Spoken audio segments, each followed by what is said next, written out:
करीम चाचा की एक छोटी सी मटन बिरयानी की दुकान थी। पिछले 30 सालों से करीम चाचा इसी दुकान पर बिरयानी बनाते आ रहे थे। दुकान छोटी थी, लेकिन उनके हाथ की बिरयानी का स्वाद इतना मशहूर था कि दूर दूर से लोग उसे खाने आया करते थे। सुबह दुकान खुलते ही मटन पकने की खुशबू पूरे बाजार में फैल जाती थी। लोग दुकान के बाहर खड़े होकर अपनी बारी का इंतजार करते रहते थे। एक दिन दुकान पर ग्राहकों की अच्छी खासी भीड़ लगी थी। वाह करीम चाचा, आपके हाथ की बिरयानी का आज भी कोई जवाब नहीं है। इतने सालों बाद भी वही स्वाद और वही खुशबू बरकरार है। बिल्कुल सही कहा। मैं तो जब भी शहर से आता हूँ, खास तौर पर यहाँ रुकता हूँ। ऐसी स्वादिष्ट बिरयानी पूरे इलाके में कहीं और नहीं मिलती। अरे बेटा, स्वाद से भी ज्यादा जरूरी है ग्राहक का भरोसा। 30 साल से लोग मेरे पास आ रहे हैं, यही मेरे लिए सबसे बड़ी कमाई है। नसीम बेटा, हमेशा याद रखना, बिरयानी का असली स्वाद सिर्फ मसालों से नहीं आता। इसमें मेहनत, ईमानदारी और ग्राहक के भरोसे की भी उतनी ही अहमियत होती है। अब्बा, आपने जो सिखाया है मैं उसे कभी नहीं भूलूंगा। पूरी मेहनत और ईमानदारी से इस दुकान को एक दिन बहुत बड़ा बनाऊंगा। समय बीतता गया। नसीम की शादी शबाना से हो गई और दोनों करीम चाचा के साथ रहने लगे। उम्र बढ़ने के साथ करीम चाचा के हाथ पैर पहले जैसे मजबूत नहीं रहे। अब वो पहले की तरह रोज दुकान पर काम नहीं कर पाते थे। एक शाम दुकान बंद करने के बाद करीम चाचा ने नसीम को पास बुलाया। बेटा, अब उम्र हो चली है, पता नहीं मैं कब तक ये दुकान संभाल पाऊंगा, इसलिए अब तू ही धीरे धीरे इसकी जिम्मेदारी अपने हाथों में ले ले। अब्बा, आप बिल्कुल चिंता मत करो। मैं पूरी मेहनत और ईमानदारी से दुकान चलाऊंगा। आपने जो भरोसा मुझ पर किया है उसे कभी टूटने नहीं दूंगा। मुझे तुझ पर पूरा भरोसा है बेटा। बस एक बात हमेशा याद रखना, दुकान छोटी हो या बड़ी, अपने ग्राहक का भरोसा कभी मत तोड़ना। अब्बा, आपका भरोसा ही मेरे लिए सबसे बड़ी ताकत है। मैं आपकी हर सीख को हमेशा याद रखूंगा और उसी के मुताबिक दुकान को आगे बढ़ाऊंगा। उस दिन के बाद नसीम ने दुकान की ज्यादातर जिम्मेदारी संभाल ली। करीम चाचा अब घर पर रहकर आराम करने लगे और जरूरत पड़ने पर नसीम को सलाह देते थे। कुछ दिनों बाद शबाना के मन में एक बात आई। एक रात उसने नसीम से कहा, नसीम, अब दुकान का ज्यादातर काम तुम ही संभाल रहे हो, लेकिन कागजों में दुकान अभी भी अब्बा के नाम है। मुझे लगता है अब इस बारे में भी सोचना चाहिए। तो इसमें इतनी चिंता की क्या बात है? दुकान तो हमारी ही है। अब्बा के बाद भी तो ये हमारे ही काम आएगी। नसीम कुछ देर चुप रहा। शबाना की बात उसे सही लगी, लेकिन अब्बा से कहने में वो झिझक रहा था। बात तो तुम्हारी सही है, लेकिन अब्बा से दुकान अपने नाम करने की बात कैसे करूं? कहीं उन्हें बुरा न लग जाए। तुम बस प्यार से अपनी बात समझाना। आखिर तुम उनके बेटे हो। उन्हें भी खुशी होगी कि उनकी मेहनत की दुकान अब तुम्हारे हाथों में सुरक्षित रहेगी। अगले दिन नसीम ने हिम्मत जुटाकर करीम चाचा से दुकान अपने नाम करने की बात की। अब्बा, आप जानते हो कि अब दुकान का सारा काम मैं ही संभाल रहा हूँ। अगर दुकान मेरे नाम हो जाए तो आगे चलकर कागजों को लेकर कोई परेशानी नहीं होगी। बेटा, ये दुकान मैंने अपनी पूरी जिंदगी की मेहनत से खड़ी की है। अब इसे तेरे नाम करके मुझे सुकून मिलेगा कि मेरी मेहनत सही हाथों में है। अब्बा, मैं आपको भरोसा दिलाता हूँ कि आपका नाम और इस दुकान की इज्जत हमेशा कायम रखूंगा। कुछ ही दिनों बाद जरूरी कागजी कार्रवाई पूरी हो गई और दुकान नसीम के नाम हो गई। करीम चाचा को लगा कि अब उनका बेटा पूरी जिम्मेदारी से दुकान संभालेगा और उनकी मेहनत को आगे बढ़ाएगा। शुरुआत में सब कुछ ठीक चलता रहा।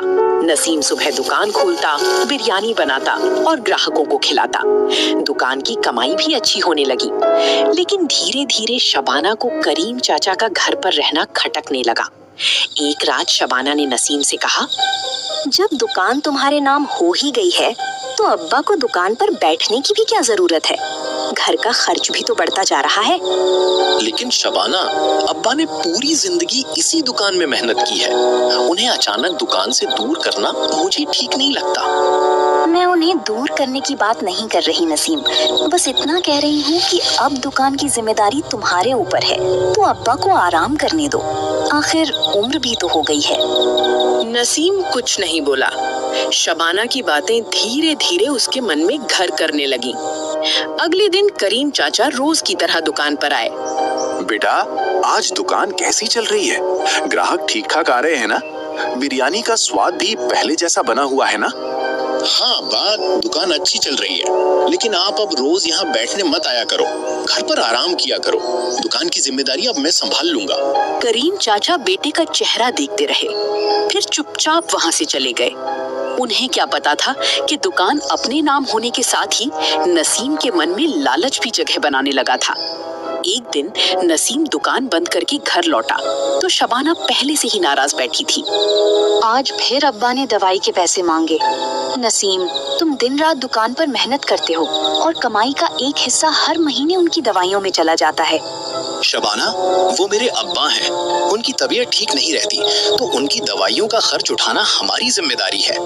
मैं दवा बंद करने को नहीं कह रही, लेकिन अब दुकान तुम्हारे नाम है। तुम्हें अब अपने घर का खर्च और भविष्य भी तो देखना होगा। नसीम कुछ देर चुप रहा। शबाना ने उसकी तरफ देखते हुए धीरे से कहा, अगर अब्बा दुकान की जिम्मेदारी तुम्हें देकर अलग हो गए हैं, तो उन्हें भी समझना चाहिए कि अब तुम्हारे ऊपर पहले जैसी जिम्मेदारी नहीं रह सकती। इस बार शबाना की बात नसीम के मन में और गहराई तक उतर गई। अगले दिन नसीम ने करीम चाचा से बात करने का फैसला किया। अब्बा, आप बुरा मत मानना, लेकिन घर का खर्च दिन ब दिन बढ़ता जा रहा है। दुकान की सारी जिम्मेदारी भी अब मेरे ऊपर है। कभी कभी सब कुछ अकेले संभालना मुश्किल लगता है। बेटा, मैं समझता हूँ, उम्र के साथ अब मेरे हाथ पैर पहले जैसे नहीं रहे, इसलिए तो दुकान भी तेरे नाम कर दी ताकि तू मेरी मेहनत को आगे बढ़ा सके। दुकान की जिम्मेदारी तो मैं संभालूंगा अब्बा, लेकिन आपके इलाज और बाकी खर्च भी बढ़ते जा रहे हैं। मुझे समझ नहीं आता कि आगे सब कुछ कैसे संभालूंगा। करीम चाचा ये सुनकर कुछ पल के लिए बिल्कुल शांत हो गए। बेटा, मैंने तुझे कभी अपना बोझ नहीं समझा। पूरी जिंदगी जो कमाया तेरे लिए ही बचाया। आज दुकान भी तेरे नाम कर दी। मैंने तुझसे अपने लिए कभी कुछ नहीं मांगा। लेकिन नसीम पर अब शबाना की बातों का असर इतना बढ़ चुका था कि उसे पिता की मजबूरी भी दिखाई नहीं दे रही थी। कुछ दिनों तक घर का माहौल इसी तरह चलता रहा। फिर एक दिन छोटी सी बात पर नसीम का गुस्सा फूट पड़ा। अब्बा, सच कहूँ तो अब घर का खर्च संभालना मेरे लिए मुश्किल हो रहा है। आप हमारे लिए बोझ बनते जा रहे हैं। बेहतर होगा कि आप कहीं और जाकर रहें। करीम चाचा ने हैरानी और दुख भरी नजरों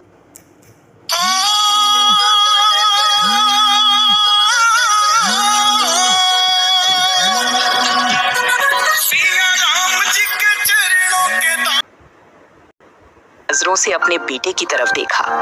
नसीम, क्या तू सच में चाहता है कि मैं इस घर से चला जाऊं? क्या अब मैं तेरे लिए इतना बोझ बन गया हूँ?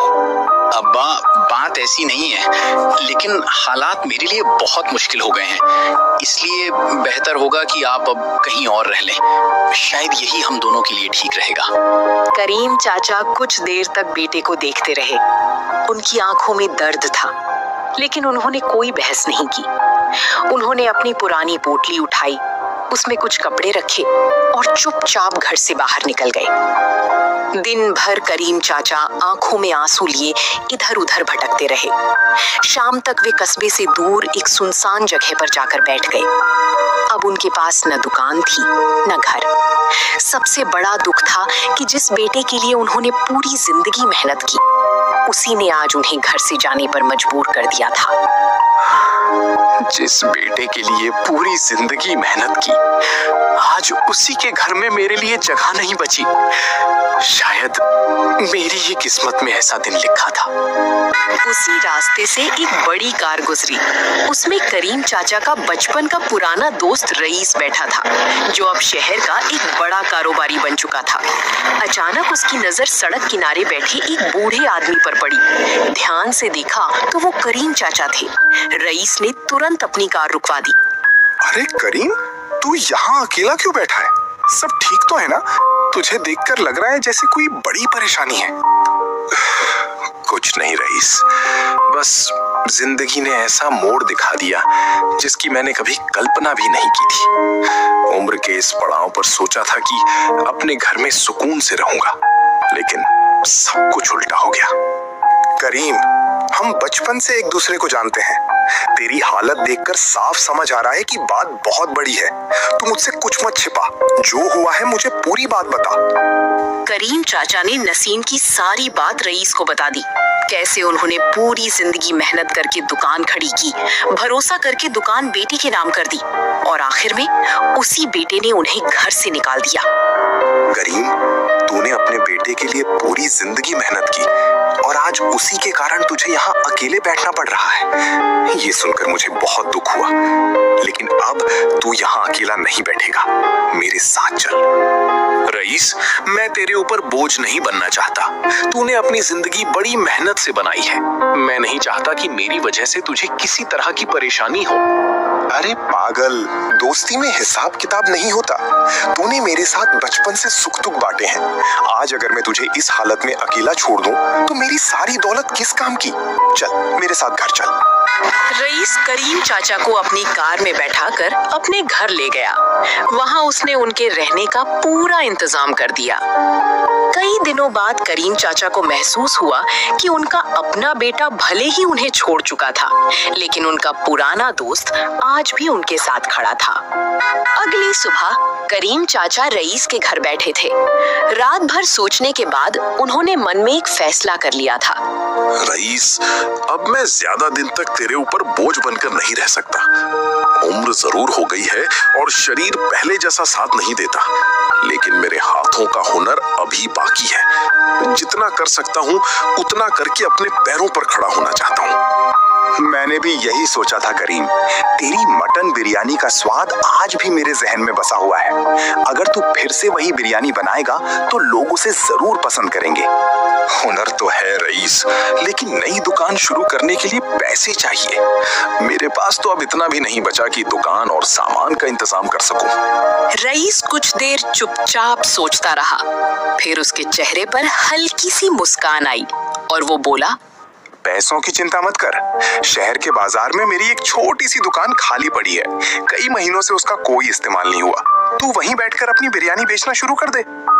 लेकिन रईस, मैं दुकान का किराया कैसे दूंगा? जब दुकान मेरी है तो तुझे किराए की चिंता क्यों हो? तू बस अपनी बिरयानी बना और मेहनत कर। जब कमाई होने लगे तब जो तुझे सही लगे करना। ये बात सुनकर करीम चाचा की आंखें नम हो गईं और उनका गला भर आया। रईस, तूने मुझे सिर्फ दुकान नहीं दी, तूने मुश्किल वक्त में मेरा हाथ थामकर मुझे फिर से शुरुआत करने का मौका दिया है। उसी दिन रईस करीम चाचा को शहर के बाजार में अपनी छोटी सी दुकान दिखाने ले गया। दुकान ज्यादा बड़ी नहीं थी, लेकिन बाजार अच्छी जगह पर था और आसपास काफी लोगों का आना जाना था। करीम चाचा ने दुकान को देखा और मुस्कुराए। दुकान छोटी जरूर है, लेकिन मेरे लिए काफी है। अब बस मेहनत करके अपने हाथों का वही पुराना स्वाद लोगों तक पहुंचाना है। करीम, तू बस अपने स्वाद पर ध्यान दे। दुकान की बाकी तैयारी मैं करवा देता हूँ। तू आराम से अपना काम शुरू कर। रईस ने अपने नौकरों से दुकान की सफाई करवाई और बाहर करीम चाचा की मशहूर मटन बिरयानी का बोर्ड लगवा दिया। अगली सुबह करीम चाचा दुकान पर पहुंचे। रईस ने जरूरी सामान पहले ही दुकान पर पहुंचवा दिया था। करीम चाचा ने ताजा मटन, चावल और मसाले तैयार किए और अपनी पुरानी देग में बिरयानी पकानी शुरू कर दी। कुछ ही देर में बिरयानी की खुशबू पूरे बाजार में फैल गई। खुशबू से आकर्षित होकर एक राहगीर दुकान के पास आकर रुक गया। चाचा, खुशबू तो बड़ी जबरदस्त आ रही है। एक प्लेट मटन बिरयानी लगा दो। देखते हैं आपके हाथों में कितना कमाल है। हाँ बेटा, बिल्कुल।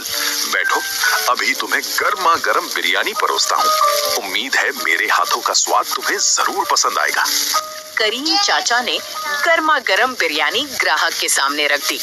ग्राहक ने पहला निवाला लेते ही चखा तो उसके चेहरे पर खुशी झलकने लगी। चाचा, कमाल का स्वाद है। मटन भी बहुत बढ़िया पका है और मसालों का स्वाद भी बिल्कुल सही है। आप यहाँ कब से दुकान चला रहे हैं?